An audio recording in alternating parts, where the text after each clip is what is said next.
Welcome back, everybody. This is episode 20 of Urgent Care Stories. Today's episode is about a sore throat patient that I saw recently.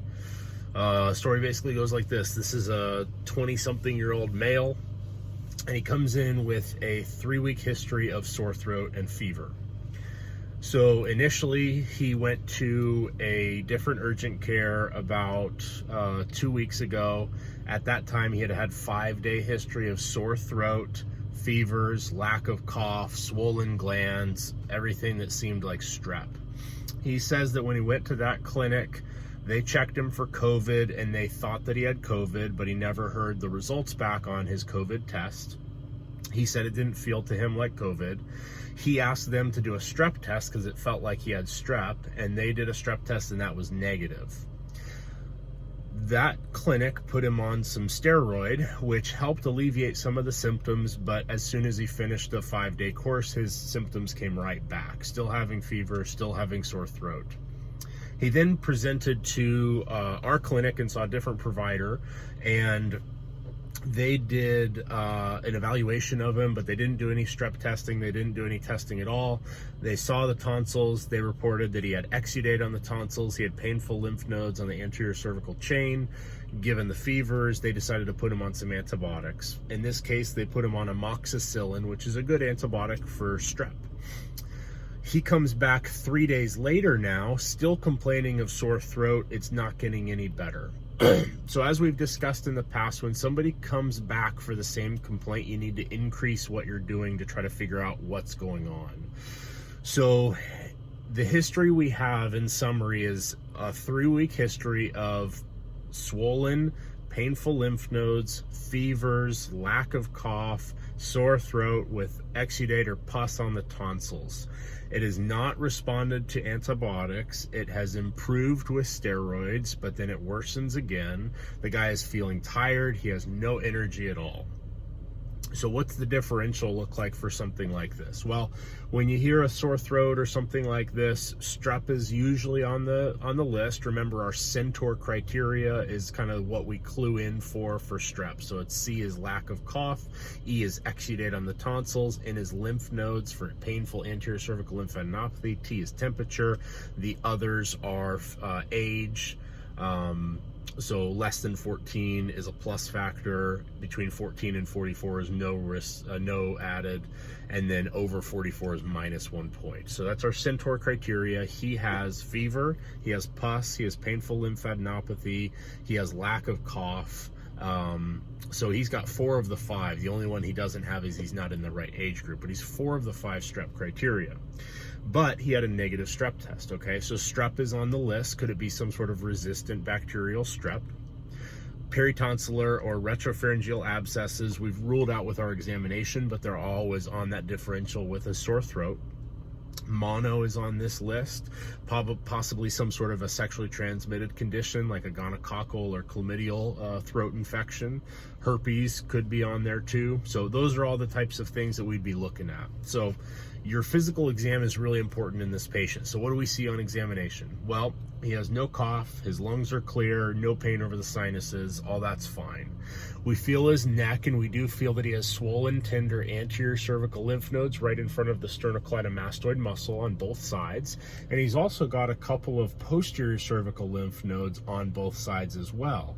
And those are also tender. Now remember, strep, you usually see anterior cervical only.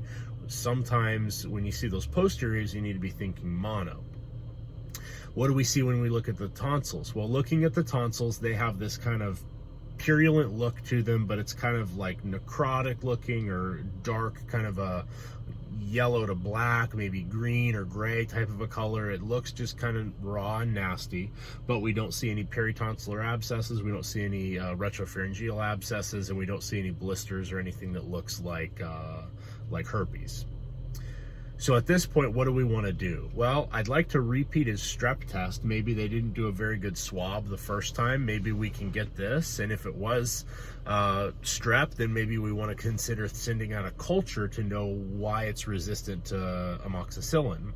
So that's one option, is I'd redo a strep test. The other thing is I'd consider doing a mono test. So remember, he's got all of the symptoms of strep or in mono in this case, and he also has the posterior cervical lymph nodes that you more commonly see in mono. I asked him if he ever had mono as a child, and he said no, and it's not responding to a good antibiotic that it should have. So all those kind of risk factors are cluing in. So my initial workup when he comes in is strep and mono. His strep test is negative and his mono is positive. So now we have our diagnosis, right? That fits with the time frame, it fits with the symptoms, it fits why it didn't respond to antibiotics. So what is mono? Well, infectious mononucleosis is an infection by a virus, most commonly the virus Epstein-Barr virus. This usually happens in the teens, and it's going to present with all the symptoms that we just discussed, but it lingers for a long time, weeks to months it'll linger.